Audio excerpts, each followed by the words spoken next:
All right, welcome in. It is time for Total Bases. We had I think we're live. One of the accounts. So the kick account kicked out. How funny is that, right? That's apparently we're not live on Kick right now. So if you watch there, well, I guess you don't see us if you watch there.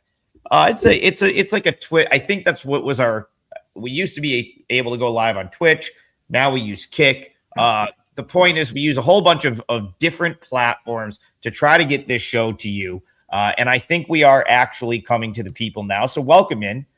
It is Wednesday. I am about 45 minutes away from Camden Yards, where I'm going this afternoon. So doing the show from the hotel. I will, Tokyo Brandon, I'll go to you first. How was your night? And what do you got going on the site today? Not good. I went 1-2, I think. And it wasn't a particularly good day.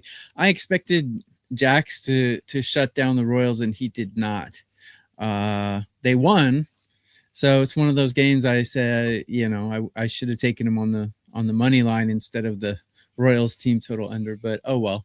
Got a 5% today in MLB, and just watching Kia in the KBO, GACA 3-1 ninth inning lead. So a little frustrated, but I think things are turning up for July.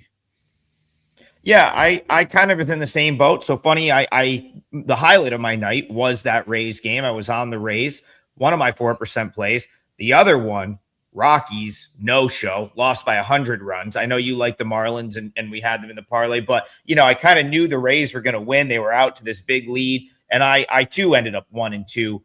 The Salt Lake Bees allowed Las Vegas to tack runs on. I thought I was good there with the 1.5 cushion. It turned out that I was not. 2 out hits did me in the 8th inning of that game. Brian, how did your Tuesday go? It did well. 3-1 overall. Thought I was going to sweep. I had Minnesota as the only loser. From a game score perspective, they won. But it was funny how on the show when we were discussing the game, I said, just pitch around Alvarez. Well, he came up with the bases loaded, and he couldn't pitch around him. The Grand Slam beat us. So 3-1 overall. Now on a 17-3 run and 25-7 overall. No complaints for me. We've lost a couple of games I thought we should have won, but hey, when you're on that kind of run, it's going to happen. The better handicapper you are, the more bad beats you're going to have, and it's part of life. So, can't complain at all. It's been a wonderful month, and we look to continue it in July. All right. I think we've given it long enough. It looks like the show has populated places now. I've retweeted it. We've given people enough time to log in. John in the chat says Brian's been on fire. Yeah, that's unfortunately the Twins was what cost us to parlay yesterday too. It looked like we were we had the White Sox easy. That one went over every which way possible, as we said it would on the show. And the Twins had a lead and unfortunately couldn't get it done. So we'll try to do it again today. How many we've had quite a few 2 out of 3s in the parlay. So I guess if you're playing them straight, that they've probably been all right. But yeah, let's get the show underway. Feature game tonight. Bryan Leonard, I'm going to come back to you. ESPN has Reds Brewers tonight. So let's go to national TV, Reds Brewers. How are you looking at this one? Here's your stat. When Cincinnati plays division rivals, they're 1-18. It's been ridiculous how they've been able to win against teams outside the division. Milwaukee has dominated them. It's some crazy number again. And the Reds just can't beat divisional rivals. And if you can't beat divisional rivals, you can't win the division. And that's the situation that they're in tonight. Abbott against Drohan, both lefties. Drohan's about a 160 favorite or so with a total of 9. I like the Reds' offensive situation. They got some guys back. They've had a couple guys that got hit by pitches and things going on the last few days, but they look to be in pretty good shape. But as much as I'd like to play an underdog in this situation, I can't. They just haven't been able to beat Milwaukee. They haven't been able to beat divisional rivals.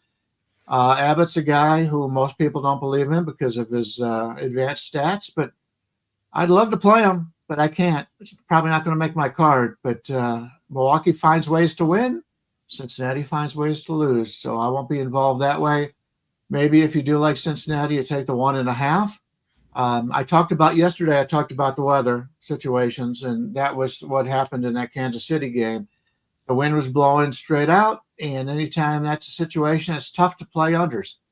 And yesterday and the day before, there were a lot of scoring. Today, very similar. 3 of the 4 teams that are expected to score the least amount of runs are in domes, and there's 2 or 3 games in which the wind is either blowing in or blowing across. Check all those.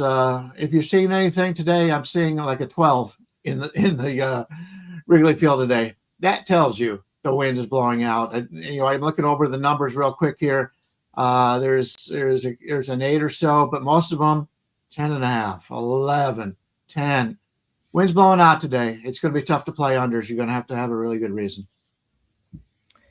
Yeah, Tokyo Brandon, I would say that's an understatement from Brian right there. The Brewers find ways to win as good as anyone in baseball, probably going back to like last May or June. Like this team just, they do everything the way that you're supposed to do to win baseball games. They run the bases well. They hit behind the runner. Like things that have people, I've been seeing Twitter posts complaining about like some of this stuff being lost in the game of baseball. Not if you watch the Brewers. They do everything right. And Brian's right.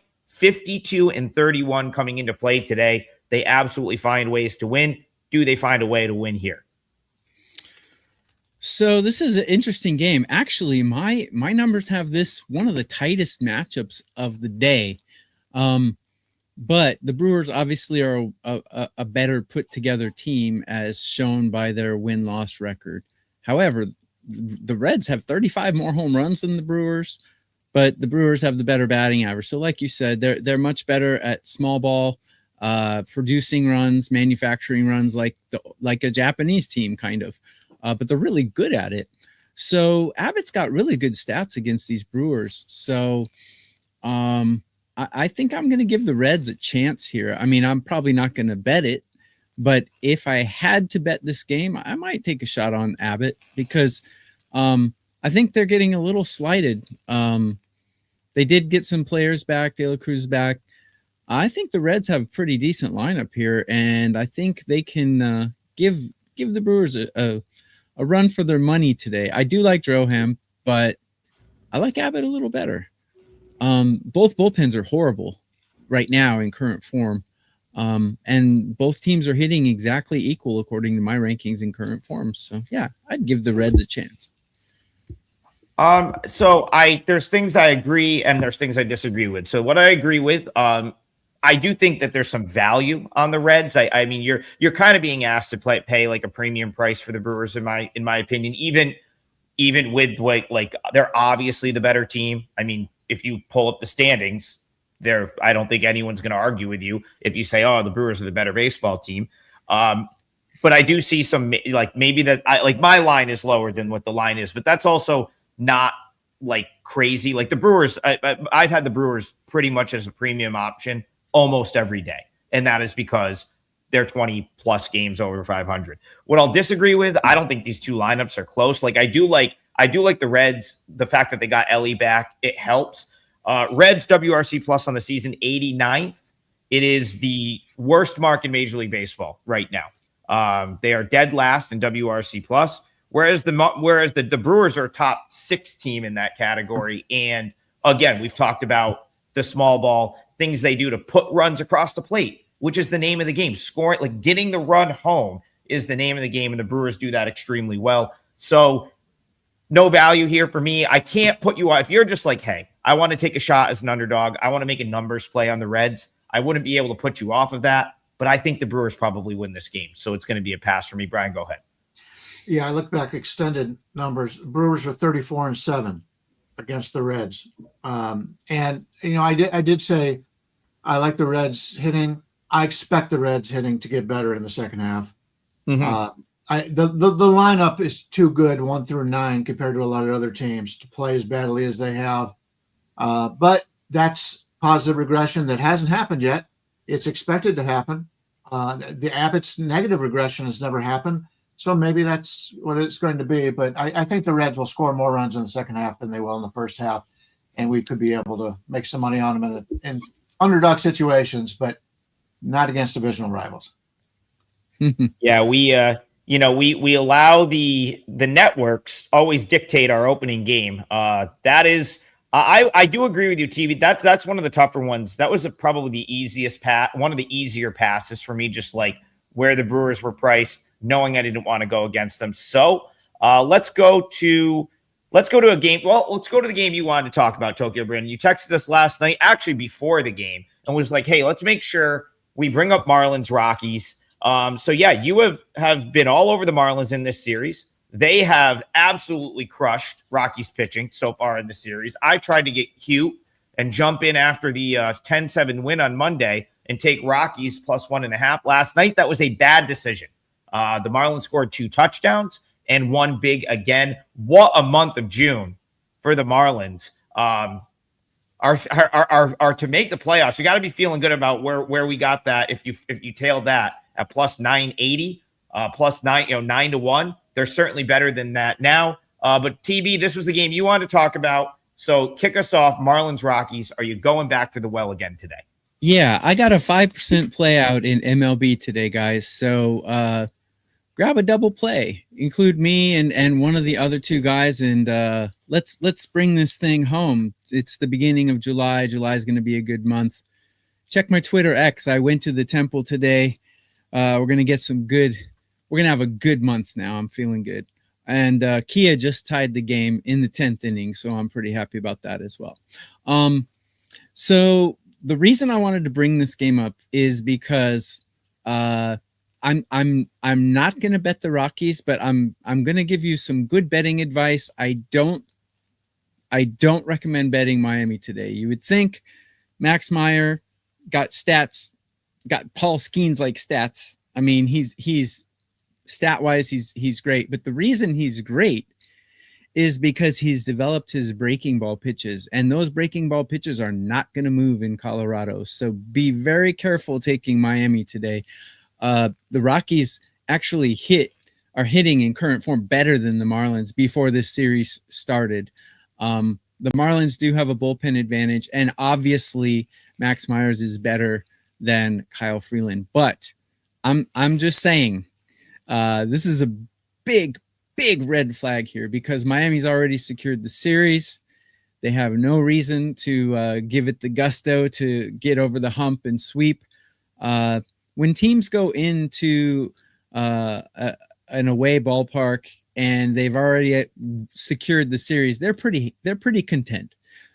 So just a couple of big red flags here. So I'm not saying the Rockies are going to win, but I'm saying betting the Marlins will be a very risky proposition today. That's my betting advice. Okay. Agree with that. I would agree. I think the Marlins are pretty overvalued here, and I don't want to bet them. Disagree with the fact that teams are like don't care about sweeping and getting wins. Like the players care, but the managers don't care. The managers absolutely care. That is a crazy statement. That is crazy. Unless you're the Dodgers and you're 20 games over 500. Let me tell you something. The Marlins. Okay, I'll listen. But that's an insane statement. No, like I don't want to derail the show, but like to sit here and say that on July 1st, a team that pretty much needs to win any game that they can win to make the playoffs wouldn't care about winning today is I don't even know what to say to that. It's a crazy statement. It's not like they're listen in September when a team's 20 games over 500. Like that's just like Brian, help me out here. That's wild. I can't get down with that. I think I understand what Brand is trying to say. It's not that they don't care. It's that they come in a little bit satisfied, I would say. That said, whether you're a player or a manager, you're based on your performance. And a manager could end up getting fired if he doesn't take advantage of beating up on a bad team. So, yeah, in this game, great point by Brandon regarding Meyer and the breaking pitches. The that's something you always have to take into account when you're playing in Colorado or a place that on the altitude it cuts down on your breaking pitches. But I don't want any part of Kyle Freeland right now. He's a guy that has been a solid base on this team for a long time. He's an innings eater, but I've had a chance to watch him in person. I've watched a lot of his pitch. He's just not very good this year, and he's just eating innings, and that's all he's doing. And the problem is they don't have a lot of guys in the minors that can come up and do much better. We saw it with one of the guys that he brought up the other day. So it's I think the line is where it should be. I think Miami's won 10 out of 11 games when they've been favored as of late. So they're a team that beats the teams they're supposed to beat. As I talked about in the first game of the series, that I thought the line was a little too high. Yesterday, I thought the line was pretty good on Miami. I think the line's right there today. I want to fade Freeland, but I fully understand the breaking ball situation for Meyer. Colorado is starting to fade, and maybe they're turning into the team that they've been in the past. They've shown better hitting on the road than they have at home this year. But yeah, I won't get involved, but I understand both of you. And yeah, they always care. But I think they just are a little bit satisfied. As Marco would say, fat and happy. This isn't even the last game of the series, though. They're playing tomorrow. These teams are playing tomorrow. I'm not saying that they don't care. What I'm saying is when you're up 2 games in a series, the managerial strategy is a little bit different. If you're down by 2 in the 7th inning, you're not going to put your best arms out there to climb back in the game. You're more likely to say, all right, let's get it tomorrow. Right. But when there's bullpen usage, and I've been in dugouts, I know this is how they think. When was the last time you were in a dugout? I'm just curious. I'm serious. 2012. All right, I'm just saying, bullpen usage matters for sure. If the first 2 games of the series are 3-2, 3-2, and you cook through every bullpen arm, yeah, I would agree with you. That's going to be edge to the other team. But the Marlins won 14-3 last night. They didn't use anyone. I see what you're saying, but to say that this game does not mean okay, more, it means a lot to the Marlins. Arguably more. The Rockies are going to win 60 games this year. This game, the Marlins can't be losing games like this. This absolutely is the managerial mentality. Why do you think the Dodgers are sitting Ohtani today? Why? Because the Dodgers have the best team in the history of the sport, pretty much. But they don't care. Exactly why. The reason is because they don't care about this game. That's exactly the reason. I'm telling you. No, Brian, go ahead. Yeah, Brian, Brian, go ahead. The reason Ohtani is not pitching today, 2 reasons. Number one, San Diego. San Diego is on deck, and they need to beat San Diego. But the real reason, and they won't come out and say this, is they're playing in Sacramento. The balls are flying out all over the place. They're trying to win Ohtani the Cy Young. So he's probably made a reference to it, and the manager knows how much that's important to him. So they're pushing him back a game so he doesn't have to screw up his numbers by pitching in Sacramento. Dodgers could give a rip about this game today. I'm telling you. They're looking at San Diego, and they're going to save their bullpen for tomorrow. I'm telling you. This is how managers. Okay, we're not even talking about managers manage. It's just the fact. Okay, we'll move on. David, I'll close it down by just reading some comments. David, Marlins 20-6 in June, an amazing month for them. They absolutely are, full steam ahead right now. That being said, I do think the Marlins probably come back to earth in July a little bit. They can't possibly keep this up. Can't possibly keep this pace up. It's been an amazing month, but they're probably going to come back to earth a little bit. Michael Garcia, thank you for the donation. Much appreciated. All the donations that come into this show and any of the Wager Talk shows go to charity. So very much appreciated right there. And someone likes my hat. Yeah, they got me in the gift shop again. They got me in the team store again in Binghamton last night. I couldn't resist the throwback Binghamton Mets hat. That is one of the worst logo rebrands. I when Binghamton said they were going to change their name to the Rumble Ponies, I was all about it. And then they put out the most bland uniform color template. So when I saw the old Binghamton Mets hat in the team store last night, I couldn't resist. Razor sharp picks. I don't know when I'll go back to Wilmington. I'll probably be in Frederick tonight if you're anywhere near there. I feel like it's not that far away. And I think I'm going to the Phillies game tomorrow. That's what I've decided to do for my birthday. I'll be 40 tomorrow, and decide to go out and hit a couple games, which is like no different than any other time, but just an excuse to, I guess, get out there. And I'm going to the Orioles game this afternoon as well. All right, Tokyo Brandon. The question for you from Alex Rand: do the Braves continue to stink it up today? Well, I mean, they haven't won in a while. They kind of need a win. How are you seeing Braves Cardinals? Yeah, this is a tough one because, I would think that the Braves can bounce back, but I don't know if they can do it with this pitcher. Lopez has been pretty bad, but McGreevy's not been much better. Atlanta has the better bullpen, especially in current form, but man, the Braves are just an up and down team. I mean, they were just on fire just 10 days ago, and now I've got them ranked 29 out of 30 in the last 10 days in run production, but Cardinals are ranked 26th. So that would make me say, hey, what about an under? But then you've got St. Louis's bullpen, which I have 27th. So man, St. Louis is ranked 20 or worse in every category in this matchup, according to my numbers. If anything, I think that the Atlanta could bounce back, but man, this is going to be an ugly, ugly game as far as I can see. Get my 5% play though. It's not on this game. Brian, Cardinals Braves to you. How are you seeing this one? First of all, congratulations on finally being a man. He's 40. Little college football. Little college facial hair. Reference.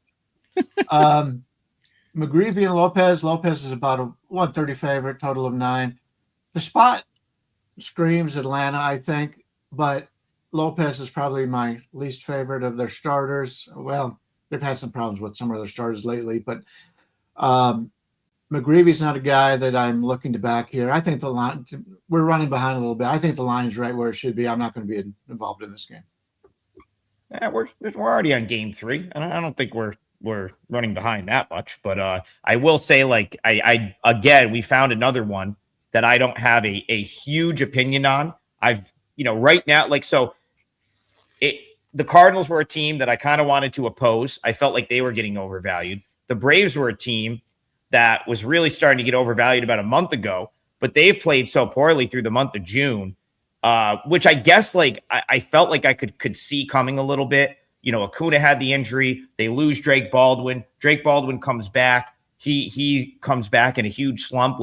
To me, the Braves can never keep the pace up that they had the first couple months of the season. But I don't know. So Brian, is there something to the calendar flipping to you where it's like, okay, the Braves just had a really, really bad month. They lost 7 of their last 8 to close June. Is there anything to that where it's like new month, fresh slate? I don't know. I feel like it's the same argument where it's like the Marlins probably aren't going to go 20-6 in July. I think the Braves probably bounce back a little bit just in general from how they played. For the Braves overall, it's amazing. They've got this record with all the injuries they've had this year. Baldwin came back at catcher, and he has not been anywhere near what he was earlier this season. Acuna keeps getting hurt. The starting pitching has been devastated all season long, which is why Lopez is in this situation right here. The Braves are still, as I said, I think they're the second best team in baseball behind the Dodgers, and they will be there at the end of the season. They just need to get some of these guys back. They've got one of their starters back the other day. I believe they pitched him in relief. I like this Braves team. I like the situation here, but St. Louis is a team that's done it all season long. I've been backing St. Louis, making a lot of money. There's other games to bet on that have more value in my opinion. Yeah, the final thing I'll point out here, listen, it's not a bad spot for the Braves if you trust Ronaldo Lopez. Mike McGreevy has a lot of those sort of underlying metrics for McGreevy. The expected batting average, one of the worst in the league. Expected ERA. He's given up some hard hit. He's not throwing the ball by anyone right now. Kind of feel like he's not the guy I really want to back at this point. So, yeah, you're right, Brian. Better games to bet out there. Why don't you give us one? Do you know what you want to do for the parlay? I don't as of yet. But nobody's talked about Pittsburgh and Philadelphia with Skeens and Wheeler. So Yeah, that's a big one. I miss it by a day. I'm going to the Phillies game tomorrow. Missed a generational matchup by one day. So kick us off there. Yeah, Phillies Pirates. Let's talk about that. Yeah, it's a very interesting handicap because everybody loves betting on Paul Skeens. They just don't score for him. We talked about this with the pitcher the other day for Ashcraft. Ashcraft. Yeah, Yeah. They seem to score when Ashcraft is out there, and they don't score with anybody else. But Skeens right now, if you're a Skeens fan, how often do you get him as a plus 120 underdog? Not very often. Right now, Wheeler is about a 135 favorite, total of 8 in this game. Wheeler at home has been tremendous. You've got to have a really good reason to go against Wheeler at home. This guy, he's put himself, who would have thought he's put himself in the Cy Young category after missing all the time that he did. Hats off to Zach Wheeler. He's a veteran guy. I don't think he has quite the fastball as he had in the past, but he's a hell of a pitcher. And he's at home here against Skeens in Pittsburgh. And, Pittsburgh's hits home runs once in a while, but they're not really moving the base runners around. It's not often I would look to fade Paul Skeens as an underdog. But how do you not play Zach Wheeler at home in this one, in this price range, 135? I see some sharper places down closer to 130. If this hits 130 across the board, I may come back and play Wheeler here. They've just been so good with him at home. The hitters are really hot right now. When your leadoff hitter is hitting home runs like crazy, that's a nice thing to have. Pittsburgh's a team that I like, but I guess in this matchup, it's either Philadelphia or nothing for me. Yeah, I'm going to do that. I'm going to use Philadelphia in the parlay. Phillies, Brian, what am I looking at a number right now that's fair? Right now, it's about 135. But if you wait a little bit, you might get something a little lower. But 135 is about the consensus.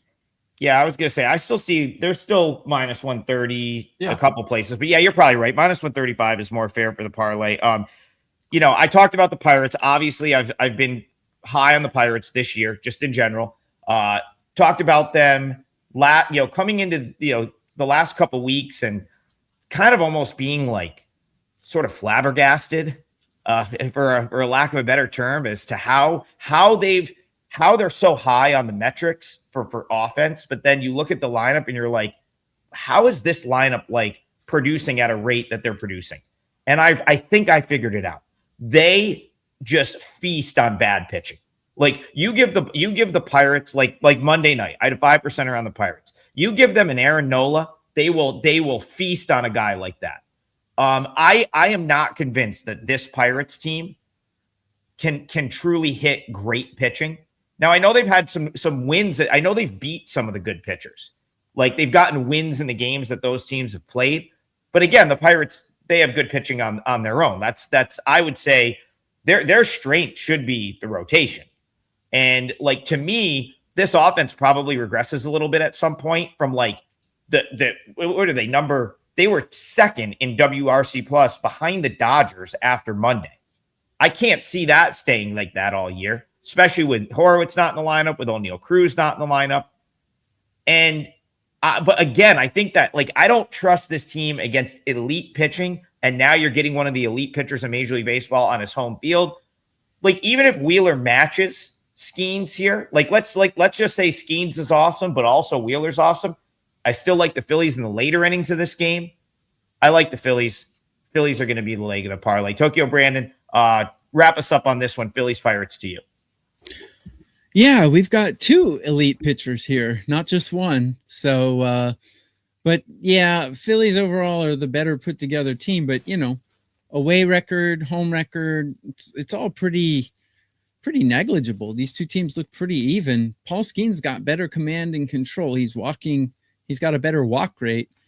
And the Pirates have, in current form, the better hitting lineup. Although I got them ranked 2 and I got the Phillies ranked 4. So if you want to, split hairs, both bullpens playing really well right now and both pitchers playing really well right now. So what do you do when you got this? I mean, the first knee-jerk reaction would be over because two lineups hitting like crazy, but then you got two of really good pitchers. So this is a tough one. But yeah, I mean, the Phillies are probably the better team. And if I had to play it, that's probably the way I'd go to. I kind of go with you guys on that one.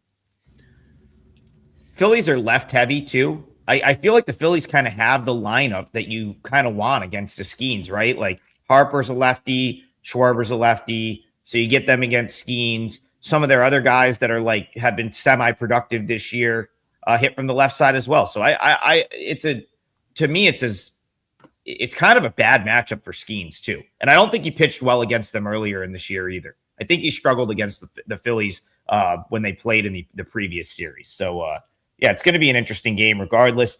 Razor Sharp, 2 aces on the mound. Public's hammering the under, he said. He'll be on the over. I can't. Why would you care what the public does? Just bet what you think's going to win. Well, it just he's saying he thinks the over's going to win. The line, yeah. Yeah, if you think the over's going to win, but who cares what the public thinks?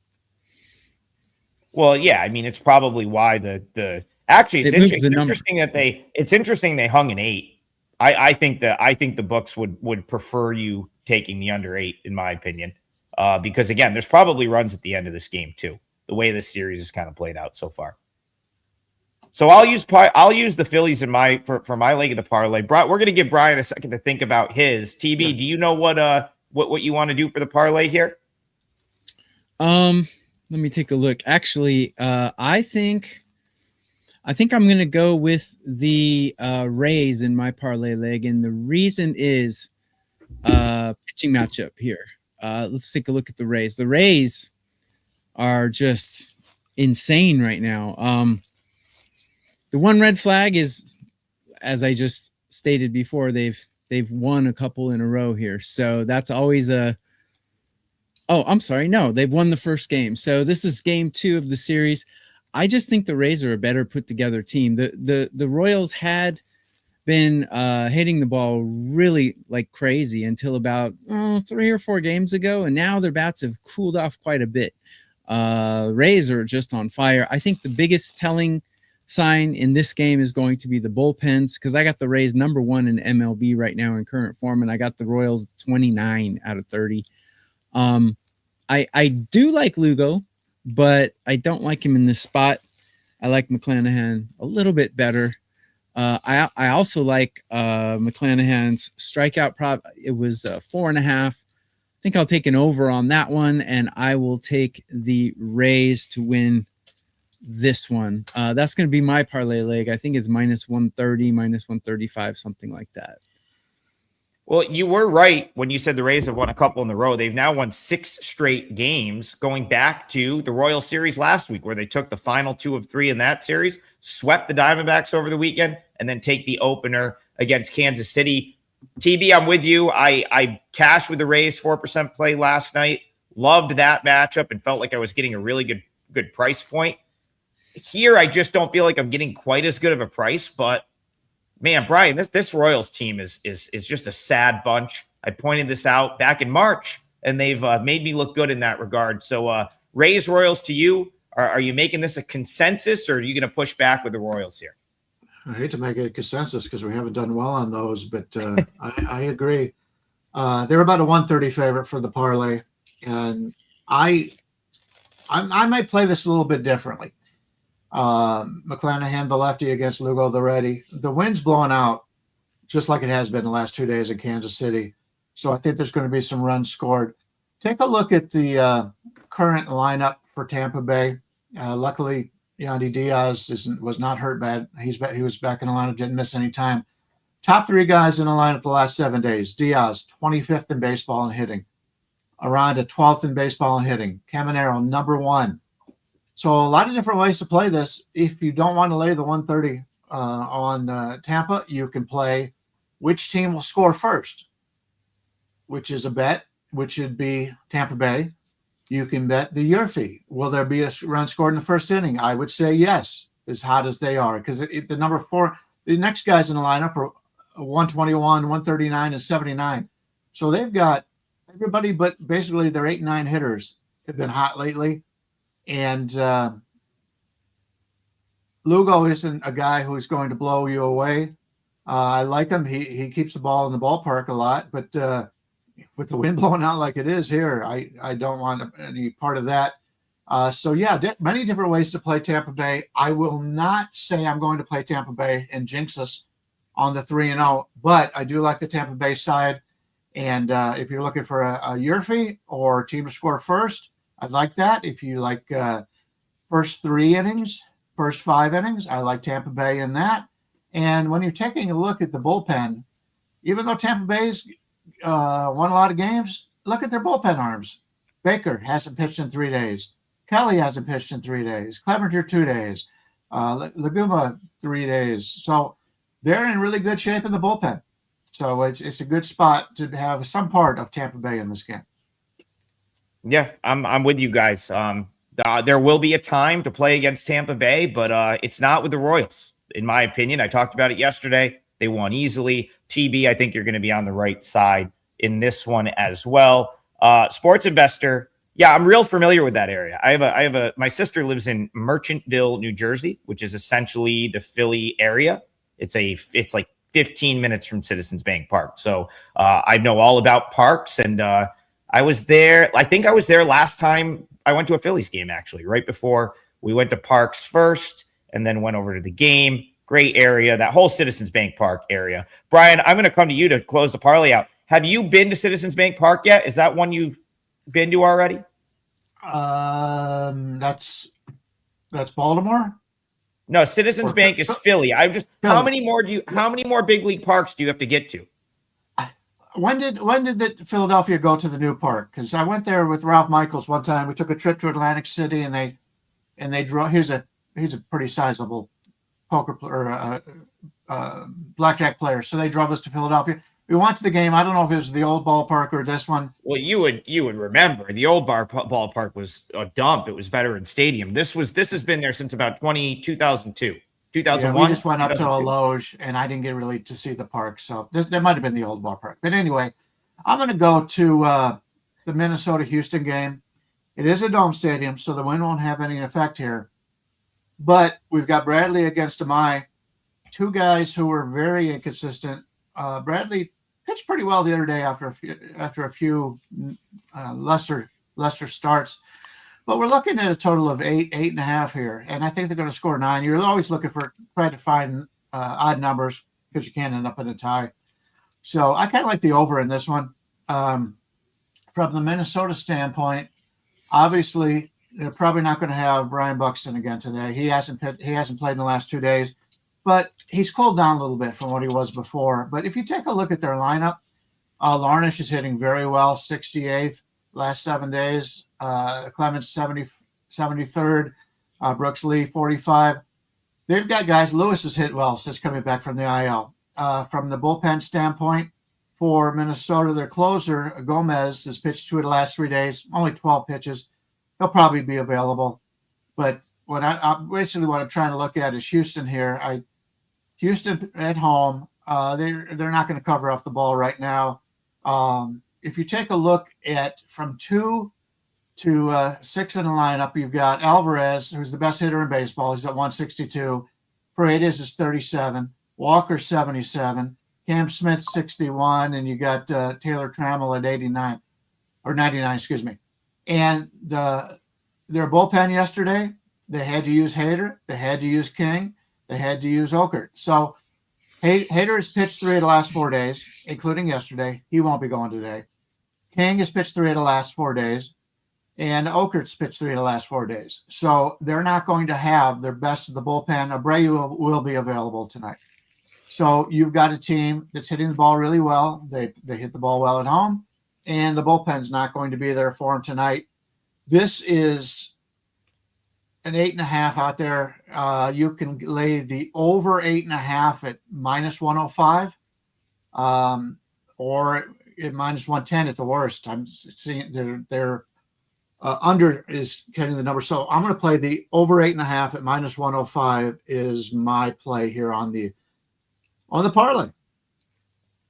Tokyo Brandon, you've probably watched more of Amai than any of us over the years. I mean, the last two look like he looks like Hideo Nomo out there. The last two starts, 11 strikeouts against the Guardians, 10 against the Tigers, was straight up unhittable in that Tigers start. Yet Brian's looking for runs in this one. How do you see Twins Astros, Amai and Bradley here? Yeah, kind of like the Astros here. Surprisingly, I didn't think I'd ever hear myself say that because they looked like absolute garbage before. But Imai, look, when you come over to America from Japan, a couple things you have to get used to. The number one thing you have to get used to is the texture of the ball is different and the size of the ball is different. And I think Imai is finally getting used to that. I think I said this on a show last year. Usually a Japanese pitcher is going to struggle his first season and then come into his own in the second year that he's here. Usually happens. Like Sasaki struggled mightily last season. He's kind of struggling this season too, but I think he'll get a little more stable. And I think Imai will be a little more stable too. Look, in his last 4 or 5 starts, he's only gotten bombed once. The other starts were pretty quality, even if they don't fit the definition of a quality start, which is 3 earned in 6 innings, I believe. So I think Imai's going to do fine. One thing that worries me, though, is Taj Bradley has really good stats against these batters he's facing today. But like Brian said, the bullpen is depleted. I kind of like the Astros here. I don't know if I'm going to, go all in on it or anything, but I think this is the Astros game to take here. Go ahead, Brian. I'll go back to you. Yeah, I just wanted to point out, my on the season is ranked 87th in baseball as a starter. The last 2 weeks, he's ranked 4th. Which one do you believe? I agree with Tokyo Brandon. He makes a lot of sense with these players coming over to the United States, and I fully believe in that. But you're buying Amai high right now is because he's rated number 4 the last 2 starts. So he's not that good. He's better than what he showed earlier, no doubt about it. But on that team, he's probably the second or third best pitcher on that team. Now, Brown obviously is number 1. Lambert's been very solid. Burrows actually came on and played decently. But Amai's a good pitcher, no doubt about it. But in this game, at this number, I thought it should have been 9, and we're getting 8.5 at a cheap number. So just interesting. What do you happen to have your number you made on this one offhand? Yeah, I made this 8.6. So there is a little, I am on the side of the over that you're on. The only thing that puts me off here a little bit is like when you're like, well, what do you think is the legit one? I kind of think the latter, only because only because it was so well documented that he struggled to just transition to life in the United States. He just didn't like when they fed, when the team meal was. He had this laundry list of complaints of things that he didn't like. Someone probably should have been like, hey, buddy, maybe you should have not went to Houston, Texas. Okay. If you wanted like a little bit more of like, there's a reason that a lot of the Asian players end up in LA. They've played in Seattle, right? Like, I just think he probably, like Houston, Texas might not. He's a different animal. He's kind of like Darvish. He's got a chip on his shoulder. When Darvish was in Japan, he smoked in high school, which is unheard of in Japanese culture. And Imai is one of these guys. When they said, "Why'd you pick the Astros?" They interviewed him on Japanese TV. He said, "I don't want to be on the best. I want to beat the best." So he's he's a little cocky. Yeah, no, I just like, but the thing, I guess the point I was trying to make is, dude, he has looked phenomenal in his last 2 starts, 21 strikeouts in 12 innings. So, but where I'm not, I don't have a problem with the over. He's probably going to go 5 or 6 innings. He's not super economical with his pitches. So that's the one nice thing you have going for you here is like, even if he shuts a team down, even if he's lights out, probably going to be 5 or 6 innings. They're still going to need 3 innings for the bullpen. And then Brian, the Astros might get all 9. When the Twins are in the mix, there's always the possibility that the Twins give up 7-8 runs on their own. They have big time bullpen issues. Yeah. One of the sort of, I would say, like they have 0 bullpen depth with quality arms in Minnesota right now. So again, it's like you could be in this. The Astros could score enough for you to get this over. So I'm not disagreeing with the over, but I did want to just give my opinion on Amaya. I think he's good. Go ahead, Brian. Yeah. No doubt about it. I understand everything you guys are saying. As to why he went to Houston, maybe he didn't do the research. Nothing to do with Houston, but how many Japanese people live in Houston? I mean, there's certain sections of the country. Somebody from Korea wants to go somewhere where there's a Koreatown, where a lot of San people. Francisco. Yeah, a lot of things like that. So yeah, I've never heard of Houston being a huge Asian area as opposed to other places. So It's not. Yeah. That has to be tough when you can't really speak your language to anybody around. But he's one of those guys who wants to take that challenge. Good. And, Yeah, he that's suffered great. for it. Yeah. He suffered for it at the beginning of the season. Most Japanese are very docile personality and unabrasive, but like Darvish, Imai, Irabu, if you remember Hideki Irabu, yep. these guys are different animals. They're not regular Japanese. The Japanese soccer fans loved Houston, Texas, by the way. Loved it. There was some great social media stuff. They were just loving their time in Houston. But yeah, it's an interesting game. Brian, what you said over 8.5 was what on the number there? Yeah. All right. So that is again, I have no problem with that. I think the Astros and TB, I kind of agree with you. I think if I had to pick a side in that one, I'd probably side with the Astros as well. We have reached the end of the show. We have plays up on the page for today. I've got a 4%er locked in. Tokyo Brandon is going with a 5%er today. Brian, have you locked in anything yet? Not as of late. But there is day games today, so I'll have something up pretty soon. Yeah, I'm getting ready to go to one of those. Adam's got a 4%. I got a 5. Can't go wrong with 2 of us 3 guys. Double. Yeah. Two of the 3 on the double play. That is they're going to cycle some of the specials for July. So I don't know what else is up there right now, but I do know that one we're offering all season. 2 of the people on your screen that you see right now, 3 days, discounted rate. So take advantage of that. The parlay today is as follows. We've got Astros Twins over 8.5. We've got the Rays minus 130, and we've got the Phillies minus 135. All full game bets. One more time. Astros Twins over 8.5, minus 105. Rays minus 130. Phillies minus 135. That's your 3-teamer for today. The 3 of us will be back tomorrow at 9 a.m. for more Total Basis. We'll see you guys then.